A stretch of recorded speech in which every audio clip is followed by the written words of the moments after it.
ئەی ئەو کەسەی کە کێشە و گرفتت هەیە و خەم و خەفەتت هەیە و دڵت توندە و ناڕەحەتیت، گرفتی ژیانت هەیە، پێت وایە کە هەموو دەرگاکانت لەسەر داخراوە، کێشەی خێزانیت هەیە و دڵت ناڕەحەتە و ئیش و کارت وەکو پێویست نییە و زەو ئاجت دواکەوتووە، وەرە با دەرگایەکت پێ بڵێم بە ئیزنی خۆی پەروەردگار دڵت ئاسوودە دەبێت و دەرگای ڕەحمەتت بۆ دەکاتەوە.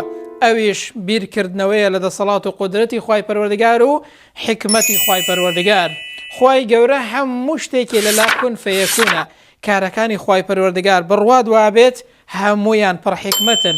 زۆر جار تاخیر بوون لە هەندێک شت بۆ ئەوەیە خی پەروەردگار چاکترت پێ بدات.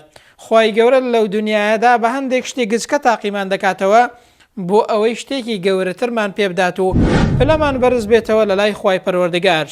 بۆیە لە ژیانتدا ئارامگر بە، متمانەت بە خی پەروەردگار هەبێت، دڵنیا بە گوتراوە خی پەروەردگار دەرگایەک داخا هەزارت بۆ دەکاتەوە و گرفت و کێشەکانت حەل دەکات و ڕۆژێک دەی خی پەروەردگار دەروی خێرت لێ دەکاتەوە. ئەوەشت لەبیر نەچێت ژیانی دنیا هەمووی تاقیکردنەوەیە.